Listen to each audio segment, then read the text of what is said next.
Buenas noches, bienvenidos. Hoy, 23 de septiembre, martes. Vamos a dar inicio a una nueva sección del estudio. Una sesión complicada. Voy a confesarles, es complicada. Tiene muchas cuestiones de debate en teología, hay muchas posturas, hay perspectivas, se podría decir, y vamos a tener que tener madurez y sabiduría para afrontar el estudio de esta parte. Espero que podamos aprender, pero mi intención en esta sección muy en específico es que entendamos que se expondrá lo que está en la palabra y cada uno de nosotros es responsable de formular su criterio, ¿verdad? Es una parte muy compleja, llevo mucho tiempo poder hacer esta primera parte, pero espero que sea para edificación de todos y espero que pues la aprovechemos y veamos qué tal. Vamos al estudio. Primero que nada, es una gran sección que vamos a abordar. Podríamos haber hecho 5 o 6 estudios solo de esta sección, pero creo que en el contexto que vamos de Romanos podemos no ir más rápido, pero sí tal vez un poco más concisos, ¿verdad? Porque ya hay un contexto que enriquece y nos sumerge a, un, a una base, en una base, mejor dicho, de, de doctrina, de postulados teológicos, ¿verdad? Y el tema de esta noche es la elección divina y la justicia. El apóstol Pablo también va a concluir con esto lo que respecta al asunto de Israel, de la nación de Israel. Eh, es muy importante que tengamos en mente todo lo que hemos estudiado y también eh, ver esta sección. Una de las posturas es ver esta sección como una respuesta a lo que se dice en el capítulo 8 y creo que es apropiada. Y el tema a desarrollar en estos 3 capítulos es la soberanía de Dios y su plan perfecto de salvación. ¿Ok? Como primer tema está la elección para salvación. Digo la verdad en Cristo, no miento, dándome testimonio mi conciencia en el Espíritu Santo de que tengo gran tristeza y continuo dolor en mi corazón, porque desearía yo mismo ser anatema o maldito, separado de Cristo por amor a mis hermanos, mis parientes según la carne, porque son israelitas a quien pertenece la adopción como hijos, la gloria, que no es más que la gloria de Dios revelada, es decir, su presencia, ¿verdad? Los pactos, la promulgación de la ley, el culto y las promesas de quienes son los patriarcas y de quienes según la carne procede el Cristo, el cual está sobre todas las cosas. Es Dios bendito por los siglos. Amén. Una vez más, Pablo va a establecer un argumento y va a entrar en este ejercicio de diatriba, ¿verdad? Que él tiene de responder preguntas que no tenemos un personaje per se que está haciendo las preguntas, pero que son suposiciones de lo que podría respondérsele a este evangelio tan problemático, entre comillas, que Pablo predicaba de parte del lado judío, inclusive también del lado griego, ¿verdad? Sabemos entonces, por lo que hemos aprendido, que la humanidad está caída y condenada a consecuencia de su propio pecado. Todos, sin distinción alguna, somos merecedores de la muerte y de recibir toda la ira de Dios. Espero que eso lo tengamos claro. Solo el Evangelio Light, que en algunos movimientos se predica, pensaría lo contrario a esta verdad bíblica. Y es así. Los que los hemos experimentado, hemos estado cerca de de estos movimientos o de estos expositores que buscan cambiar eso. Pero creo que el libro de Romanos, Efesios también, pero el libro de Romanos nos deja muy claro que no merecemos más que la muerte y experimentar la ira de Dios como seres humanos. Y a pesar de nuestra condición pecaminosa que conocemos muy bien, Dios soberanamente eligió y elige entre toda la humanidad a ciertos hombres, como Noé, como Abraham, a otros más, como los patriarcas,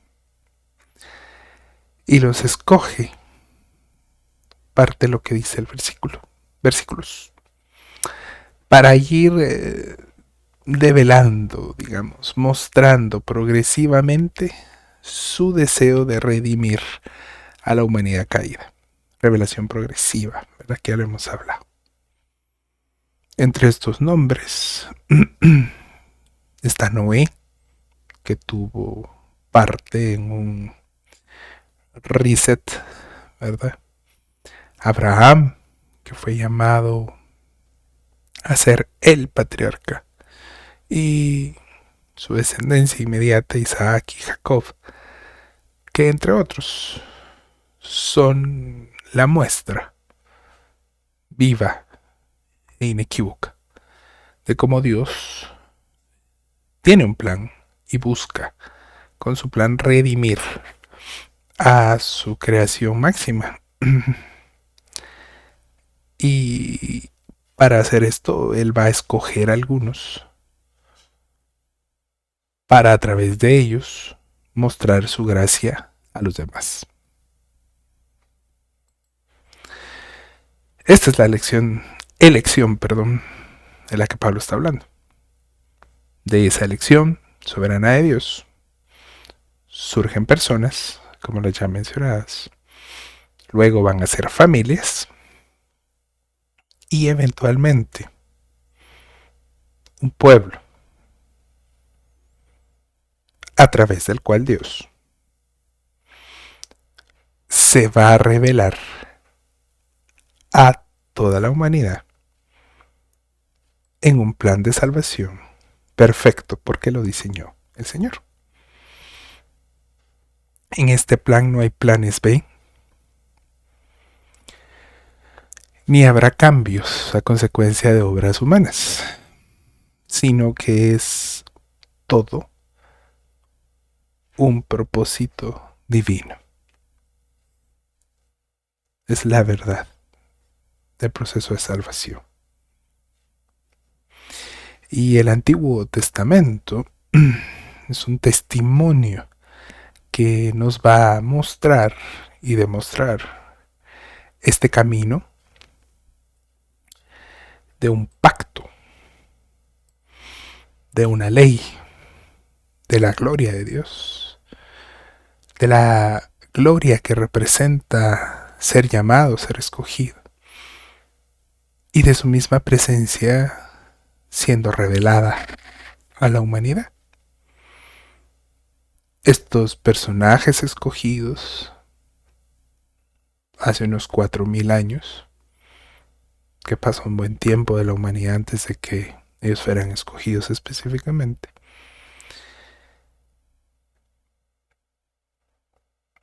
no tenían nada especial, pero llegaron a ser la primicia del fruto que llegaría a ser la mayor de las promesas para la humanidad.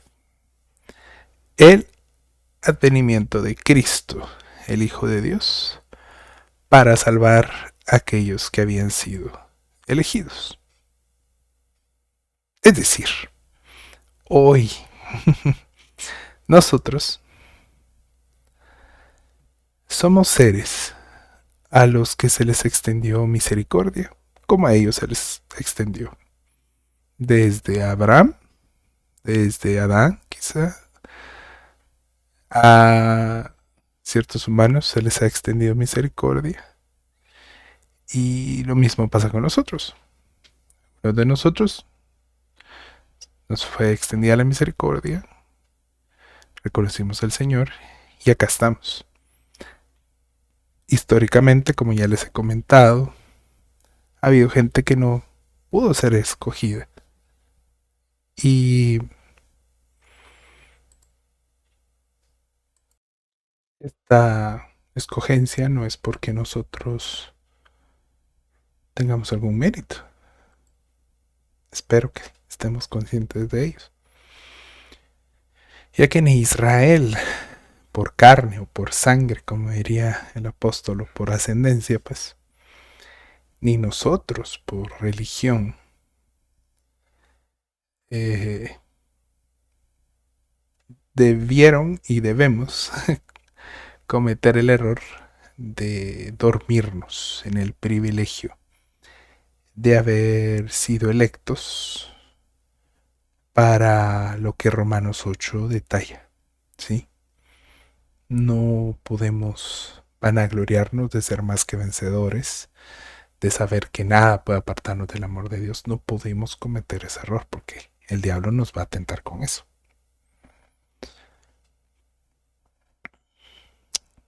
Por lo contrario, esa verdad de saber que hemos sido electos aunque no lo merecemos porque no éramos ni del pueblo electo, debe hacernos humillarnos y reconocer, doblar rodillas y simplemente agradecer a Dios por tanta gracia inmerecida. Y con esta humillación, con este reconocimiento, imitar la actitud de Pablo por sus hermanos con la carne. ¿Y cómo podemos imitar eso? Orando por los de Israel, no, sino que realmente deseemos que todos aquellos que conocemos y aún no lo son, sean salvos, sin importar su nacionalidad, su pasado, sus costumbres, nos caigan bien o no, piensen como nosotros o no, sean de nuestros equipos o no, etc. En especial para aquellos que están cerca de nosotros, sean familias, sean amigos, pero también para aquellos que son quizá nuestros rivales o de uno de nuestros enemigos. Y que así como Pablo dice en estos versículos, conscientes, Pablo está consciente que sus hermanos israelitas que recibieron todos esos privilegios que él acá está poniendo todos esos privilegios, estuvieron todos esos privilegios y todos esos privilegios no fueron suficientes para que ellos reconocieran al Señor Jesucristo, que es Dios, que es lo que por eso Pablo dice al final, Él es Dios, porque Él sabe cuál es el problema de sus hermanos que recibieron todas las promesas, que no reconocen a Jesucristo como Dios. Entonces ese mismo espíritu debe de haber en nosotros. Qué bueno que sepamos que hemos sido electos, de que Dios nos hizo estar en este momento para conocer la salvación, pero no nos olvidemos, no nos desviemos y tengamos este mismo espíritu de Pablo hacia aquellos que conocemos y que necesitan reconocer al Señor y oír del Señor. Y eso nos lleva al siguiente punto. En la elección y justicia de Dios es la elección de sus hijos, dice el pasaje. Acuérdense que viene hablando acerca de lo de Israel. Y en la NTV esta sección se entiende un poquito más claro. Si lo tienen ahí, pueden leerlo en la NTV. Pero no es que la palabra de Dios haya fallado, porque no todos los descendientes de Israel son Israel, ni son todos hijos por ser descendientes de Abraham, sino que, y empieza a citar varios pasajes del Antiguo Testamento, que por Isaac será llamada tu descendencia. Esto es, no son los hijos de la carne los que son hijos de Dios, sino que los hijos de la promesa son considerados como descendientes. Pasaje fundamental para entender toda esta sección. Porque la palabra de promesa es esta. Por ese tiempo volveré y Sara tendrá un hijo. Y no solo esto, sino que también Rebeca concibió mellizos de uno, nuestro padre Isaac.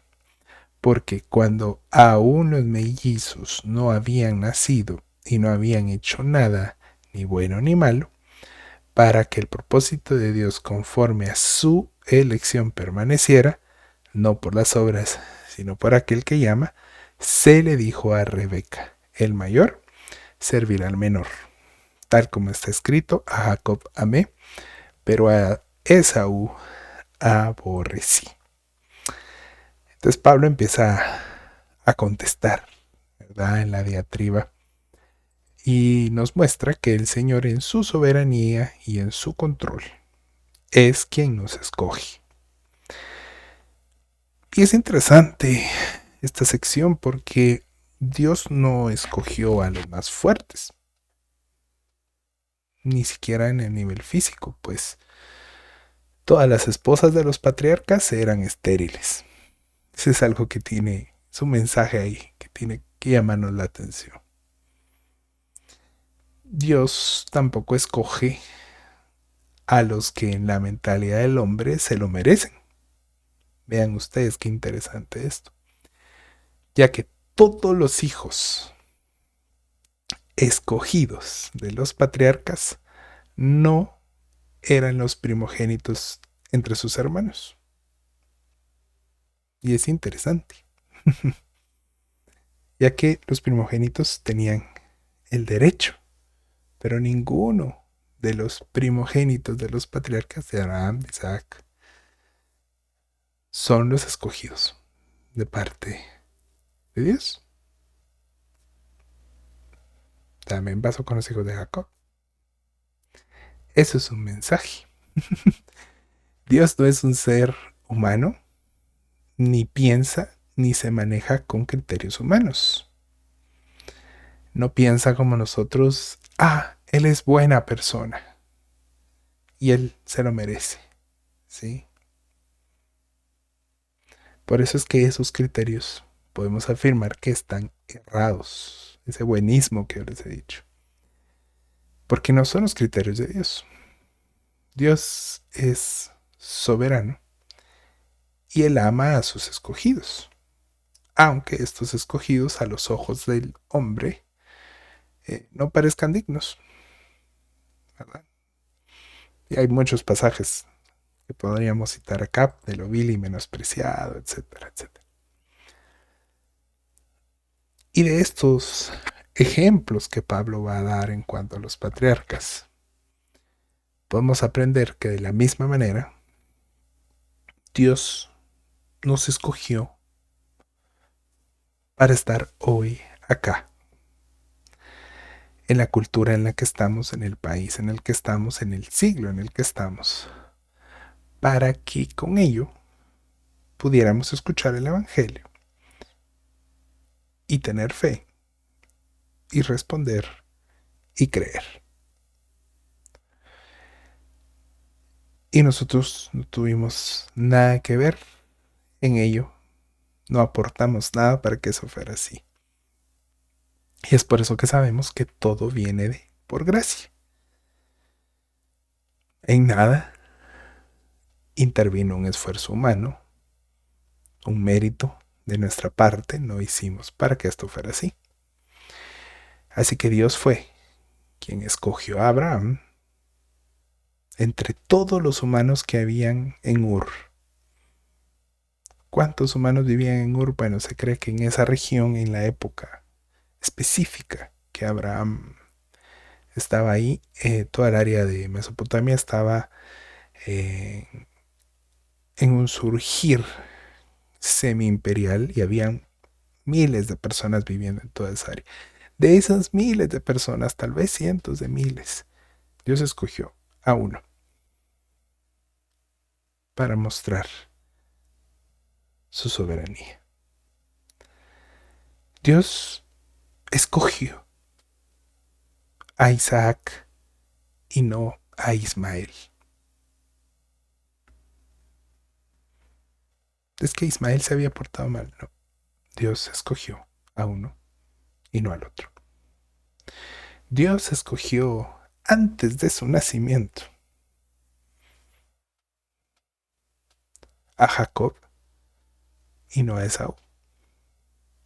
Todo lo que sucedió después es consecuente a que Dios ya los había escogido. Porque es la soberanía de Dios y su poder, y no la de los hombres la que importa. Para los seres humanos, la existencia de un Dios soberano y que tenga control,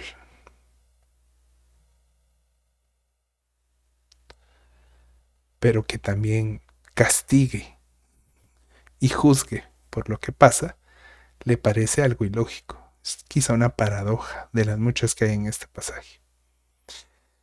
Para algunos les parecerá cruel o en el peor de los casos les parecerá que Dios es injusto. ¿Y por qué? Porque no podemos entender la mente de Dios, no podemos entender lo que Él es, lo que significa.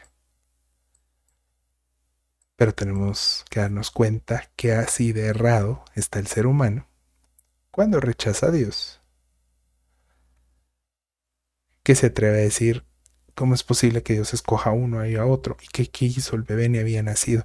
Y empieza a pensar todas esas cosas que hoy se piensa, ¿verdad? Porque todos tenemos que ser buenas personas y nadie puede ser malo. Y entonces dirán, Dios es injusto. Y bueno, de no creyentes podemos, o personas que rechazan el Evangelio de por sí, digamos que podemos no sorprendernos que digan eso, o que argumenten eso. Porque pues es errado el criterio humano. Pero, de igual forma, están aquellos que afirman ser creyentes, pero que creen que una elección, una soberanía absoluta de Dios sería injusta. Y esto pasa porque viven en un evangelio que realmente está centrado en criterios humanos y no en criterios divinos. Y este hombre, esta diatribia propia que yo estoy teniendo, lo que va a decir es Dios es injusto. Y Pablo se les adelanta y les contesta que en su elección hay justicia, ¿verdad? Que es el tema que lleva toda esta elección. Y dice la palabra, ¿qué diremos entonces? ¿Que hay injusticia en Dios? De ningún modo. Porque Él dice a Moisés, tendré misericordia del que yo tenga misericordia. Y tendré compasión del que yo tenga compasión. Así que no depende del que quiere ni del que corre, sino de Dios que tenga misericordia, que tiene misericordia. Porque la Escritura dice a Faraón, para esto mismo te he levantado, para demostrar mi poder, dice Dios, ¿verdad?, en ti, y para que mi nombre sea proclamado por toda la tierra. Así que Dios tiene misericordia del que quiere y el que quiere endurece. Respondiendo esta argumentación humana, no, la elección no es injusta. Y como creyentes, no deberíamos de considerar que la elección de Dios es injusta, si estamos conscientes de nuestra condición. Lamentablemente, estar conscientes de nuestra condición como pecadores, inmerecedores, etc., no es la realidad en el evangelio que hoy se vive. Un evangelio altamente humanista, exageradamente mercantilista, un evangelio light y un evangelio emocionalista que pregona, que se predica, que se vive en la gran mayoría del mundo occidental, en el cual nosotros formamos parte. Y podrá sonar muy exagerado, muy cruel, muy tirano, pero tan solo en el vocabulario que los creyentes manejamos se puede evidenciar la ausencia de este criterio. Vos decretá, vos reprendé, vos arrebatá lo que es tuyo, vos te lo mereces. Usted es príncipe, usted no es pordiosero, usted es cabeza, no cola. Esa es la manera en la que hablamos la fe. Y lamentablemente no nos damos cuenta que si así la hablamos es porque así también la razonamos. Una fe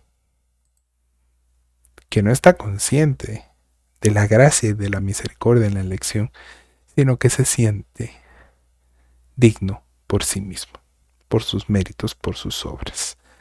Eso se llama moralismo.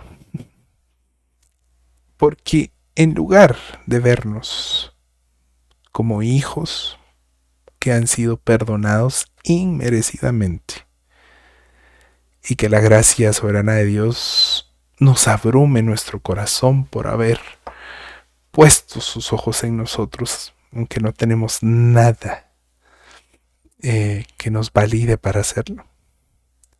El cristianismo moderno ha permitido que un discurso diabólico, demoníaco,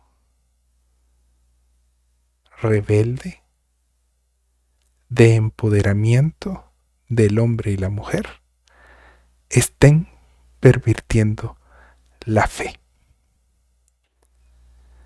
Al punto que si afirmamos que Dios está en control y de que Dios es soberano, la gran mayoría de los creyentes, porque son la mayoría, se va a oponer de una u otra forma a esta verdad bíblica porque la consideraría injusta.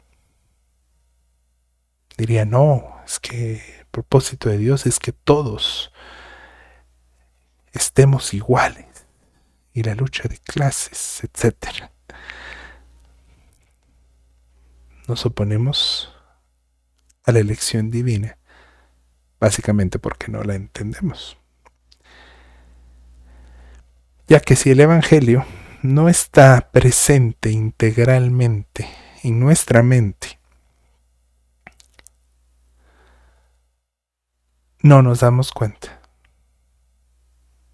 no vivimos conscientes que tan solo somos y hemos sido objeto de misericordia.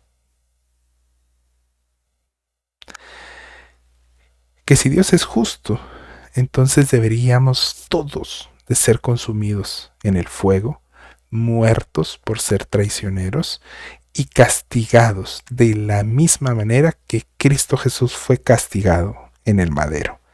Esa es justicia. ¿Sí? Que recibamos lo que nuestro pecado merece. Esa es la verdadera justicia. Ese sería Dios siendo muy, muy, muy justo.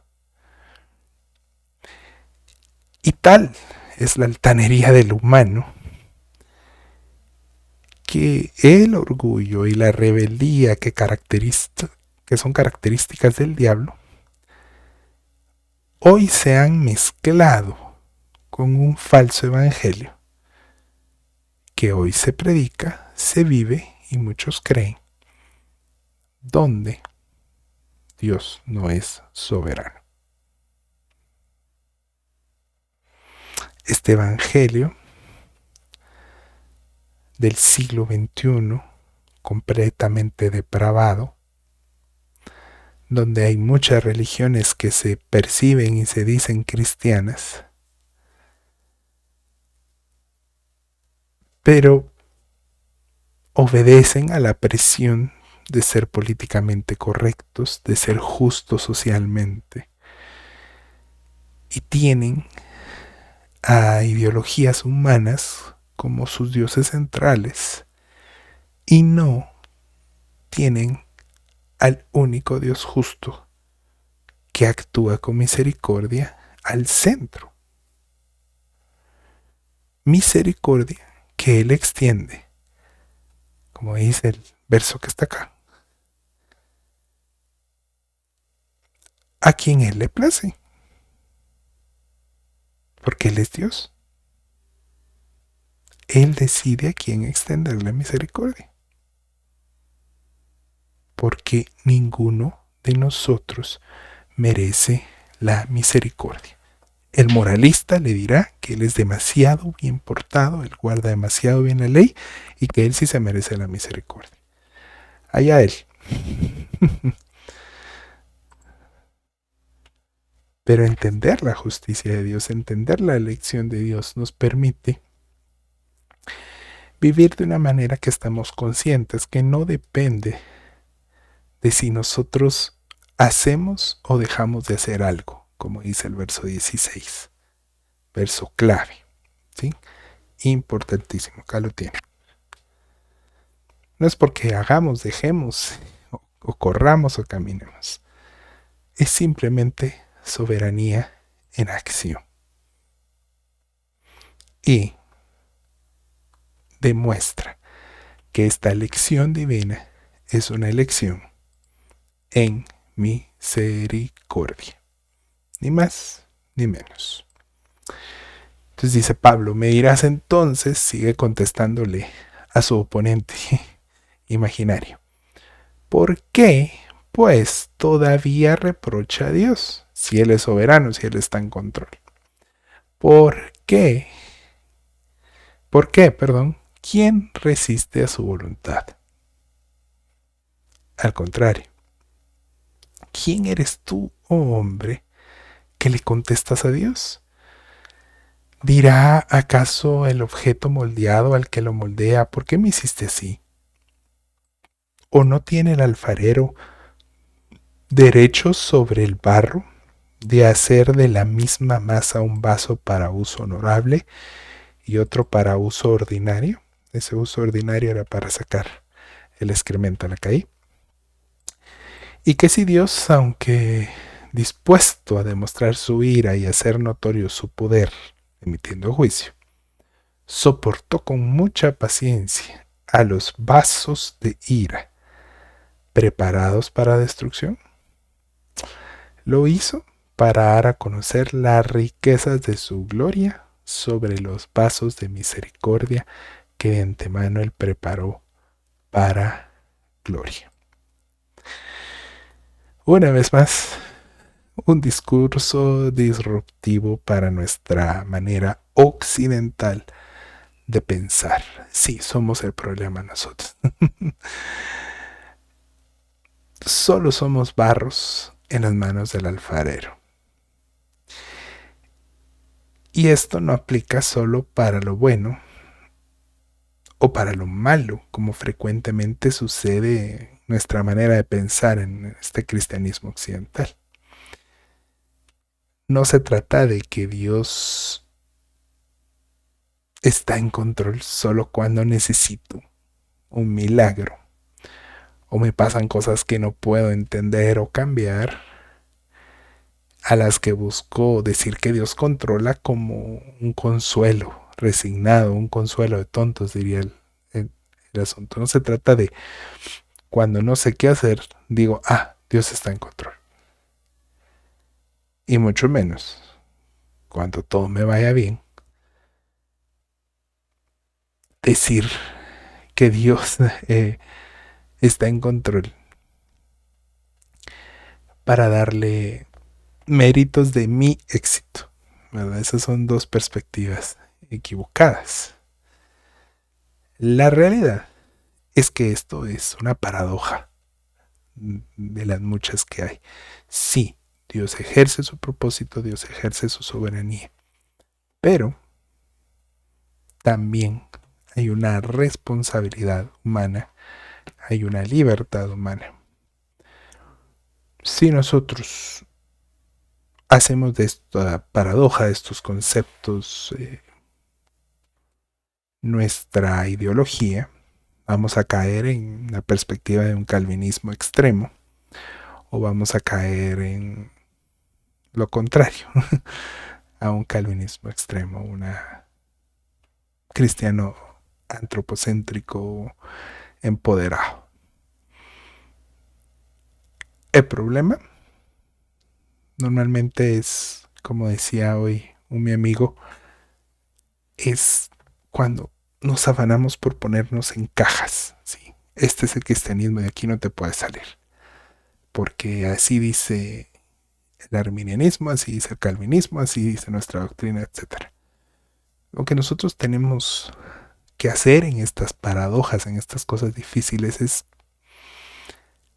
ser honestos y como muchos de los comentaristas que leí, decir, esta parte es muy difícil de entender o simplemente no la entiendo. Y pedirle al Espíritu nos muestre qué significa que es Él el alfarero o qué necesitamos nosotros doblegar para reconocer que Él es el alfarero y que hay vasos para una cosa y para otra. Si nosotros lo entendemos únicamente desde cerca de un extremo o cerca del otro, está bien, pero el punto es que permitamos que la palabra nos transforme en la medida que nos podamos acercar a ella y asimilarla sin quererla cambiar, porque a nosotros nos gustaría que fuera de una forma u otra. Son pasajes complejos, puede haber discusión, hay casos difíciles, hay cosas y experiencias en la vida muy complicadas que simplemente llegar y decir Dios está en control puede ser muy hiriente, muy cruel, pero como individuos, como creyentes, tenemos que dar lugar a que esto haya sentido en nuestra mente, nuestro corazón y nuestro espíritu.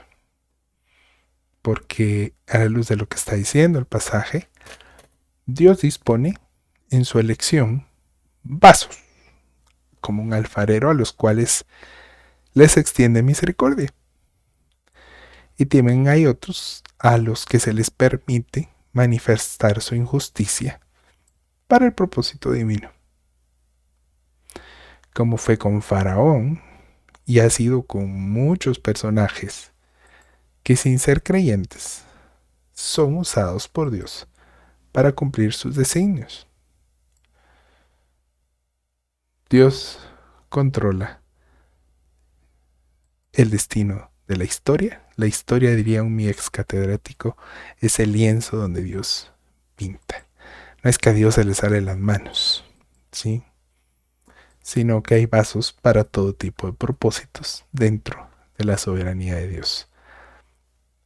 Y muchas de estas cuestiones nosotros va a pasar la vida y no vamos a terminar de entenderlas porque el propósito desde la mente finita humana que apenas da para un poquito se ve claramente desde lejos. Creo que todos tenemos experiencias personales donde en el momento negamos la fe, dijimos Dios no me ama, etcétera, etcétera. Y que al paso de los años entendimos, wow, eso pasó para esto. Eso me acercó más al Señor. Aquí Dios me quebró y me volvió a formar como el alfarero. Y si pasa eso en nuestra vida, tan pequeña como es, de la misma forma pasa en lo macro, ¿verdad? En el gran panorama de la existencia humana. Y siempre en este asunto, y con esto termina esta gran sección, que me esforcé por ser breve, pero no mucho se pudo. Dice de la manera siguiente, y acá Pablo va a hablar específicamente del ejemplo de Israel y su relación con los gentiles. Es decir, nosotros, a quienes también llamó, no solo de entre los judíos, sino también de entre los gentiles, como también dice en Oseas, a los que no eran mi pueblo, llamaré pueblo mío, acá se refiere a los hijos de Oseas, y a la que no era amada, amada mía, y en otro pasaje, y sucederá que en el lugar donde se les dijo, ustedes no son mi pueblo, allí serán llamados hijos del viviente. Y Isaías también, es complejo esto, también exclama en cuanto a Israel, aunque el número de los hijos de Israel sea como la arena del mar, solo el remanente será salvo, porque el Señor ejecutará su palabra sobre la tierra cabalmente y con brevedad. Y como Isaías predijo, si el Señor de los ejércitos no nos hubiera dejado descendencia, hubiéramos llegado a ser como Sodoma y hechos semejantes a Gomorra. Complejo. Toda esta sección fue muy compleja. Pero lo que Pablo está explicando es que Dios tiene sus escogidos, un remanente aún dentro de los mismos pueblo de Israel, de ese remanente. Según las posturas teológicas que tengamos, se puede entender en ciertas maneras y es complejo. La verdad es muy complejo entender estos pasajes porque Pablo cita el Antiguo Testamento en la Septuaginta, pero cambia algunas palabras, es muy complejo. Pero el punto acá, no nos perdamos, es la soberanía de Dios. Y que israelita o pueblo de Dios es aquel que reconoce a Cristo Jesús, que es lo que vamos a ver la siguiente semana y la que sigue.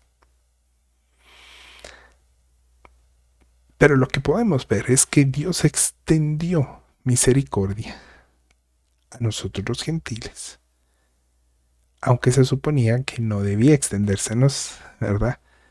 Desde la perspectiva humana. Es decir, para el judío los gentiles estaban muertos y no tienen la ley, etc. Esa es la perspectiva humana. Pero Dios extendió una misericordia que en todo el Antiguo Testamento, en los profetas que vemos acá, había estado anunciando. ¿Sí? Voy a llamar a los que no son mi pueblo, mi pueblo. Todo estaba en el plan de Dios. No es que se le salió y dijo, ahora vamos a hacer esto. Todo estaba en el plan soberano de Dios. ¿Sí? Y esto no quiere decir, completando lo que dice hace 2 diapositivas, que la promesa de Dios fallara, que lo que dice la palabra fallara, que no fuera cierto, y entonces ahora que se cuelen los gentiles. No es eso. Lo que está diciendo es que el verdadero Israel está compuesto por todos aquellos que tengan fe en aquel en el cual fue hecho toda la justicia, es decir, Cristo Jesús.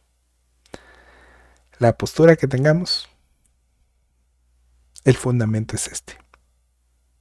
El único pueblo de Dios que existe, lo vimos en Efesios capítulo 1, capítulo 2, es aquel que viene por fe. No por sangre, no por linaje, como dice Pablo al principio de este capítulo. Los hijos de Dios, por ende, son aquellos que son por fe, que creen en el Señor Jesús. Y su remanente son aquellos de toda la humanidad, tanto gentiles como judíos, que creen en el Señor. Y aunque nosotros realmente, que es lo que dice Isaías, fuéramos merecedores o somos merecedores del juicio que cayó Sodoma y Gomorra,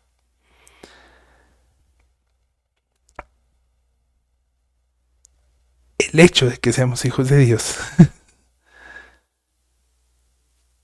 nos demuestra que nosotros no tenemos mérito alguno para estos. ¿Por qué a qué me refiero? Es que nosotros, por nuestro pecado, merecemos el juicio que Sodoma y Gomorra sí recibió.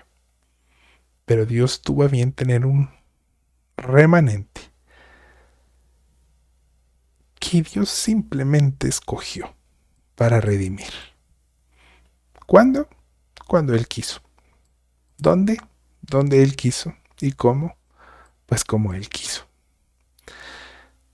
Simplemente su soberanía es un misterio que es difícil de entender. Y la redención de sus hijos es una paradoja que junto a su soberanía parecieran irreconciliables con las promesas que quedan pendientes por cumplirse en el Israel. Y eso es lo que Pablo está explicando. Y en los siguientes dos estudios trataremos de dar un criterio, porque hay que tener un criterio, pero es donde les decía al principio, tratemos de encontrar perspectivas acerca de esto. Y que cada quien en su relación con el Espíritu Santo diga, esto me da paz. ¿Yo qué opino? Yo opino que Israel es la iglesia. No hay otro. Lo vimos en Efesios. ¿Y por qué lo creo? ¿Por lo que dice aquí Romanos? No, porque ya vimos en Efesios y hay otros pasajes, y Pedro también lo menciona, que nos dicen eso. Y si hay un remanente de Israel, es un remanente que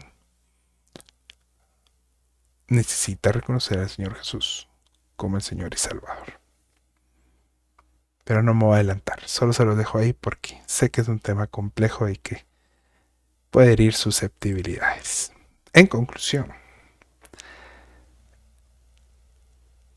la elección de Dios no es injusta, no es cruel, no es excluyente, sino que es una soberanía que es movida por amor, por misericordia y por justicia. Que se nos dio esto de ser elegidos a pesar de que no lo merecemos. No se nos olvide. Jesucristo vino a este mundo para morir en nuestro lugar. Él nos eligió, aunque nosotros no somos dignos de recibir su perdón. Y nos adoptó, según la ley romana, como hijos a pesar de que no éramos llamados a ser su pueblo, porque éramos gentiles. Y Dios tuvo la paciencia, como dice el pasaje que acabamos de leer, desarrollando sus propósitos en misericordia y en juicios que solo Él pudo ejecutar. Juicios que vimos en el Antiguo Testamento muy claros, y la misericordia que se nos fue dada a nosotros. Y como les decía, acá actúan muchas paradojas, muchas cuestiones que parecen contrarias, que no se pueden conciliar. Porque la pregunta persiste. ¿Hasta dónde Dios ejecuta su soberanía y dónde toma lugar mi libertad? Y dónde, como decía la última pregunta que el locutor imaginario le decía a Pablo, ¿hasta qué punto es la soberanía de Dios y en qué punto entra mi responsabilidad? Es un problema responder eso. Algunas de estas respuestas van a tener que ver con asuntos, por ejemplo, escatológicos. Creemos que hay un plan para la iglesia y otro separado para Israel. Entonces, si creemos así, vamos a ver al Estado moderno de Israel como el Israel bíblico, Y de ahí se desprenden un montón de cuestiones. Yo creo que en estas cosas son secundarias absolutamente. Podemos tener nuestras posturas y está bien. Y aunque quisiéramos, y aún en este espacio tan pequeño de comunidad, donde pues no vemos tantos, quisiéramos decir, bueno, unifiquemos nuestro criterio. Realmente es imposible, ¿verdad?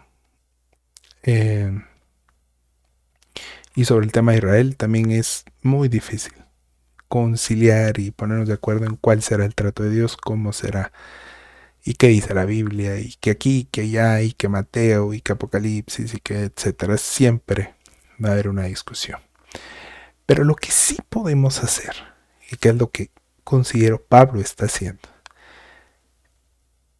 es comprender desde la palabra que se trata de entender de que tenemos un Dios soberano, ¿sí? Un Dios que no se le escapan las cosas. Y si nuestro corazón se rinde al señorío del Señor, entonces podemos estudiar, podemos leer la palabra y seremos libres cada uno de tener un criterio. Pero todo eso depende de reconocer la soberanía de Dios para elegirnos y que esto es justo.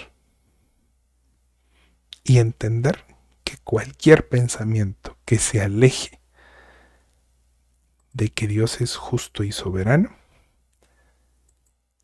está equivocado y no viene de Dios. Tanto del de un judío del siglo I que decía que no, que solo Israel y todo, y Dios no puede hacer, y Dios acá, y se asume como el que sabe cuál es la soberanía de Dios o no, como un cristiano moderno, que se rehúsa a reconocer que Dios escoge a quien quiere escoger, y Él está en control, y no el ser humano. Tema complejo, tema muy difícil, que he dado muchas canas para estudiarlo, pero muchas de las respuestas, muchas de las cosas que deliberadamente dejé en el aire, van a ir encontrando respuesta en las siguientes 2 lecciones de este tema complejo. Por favor, si pueden, lean capítulo 9, 10 y 11 para que estemos en la jugada. Muchas gracias. Perdón que me extendí bastante, pero bueno, lo ameritaba. Hasta el próximo martes.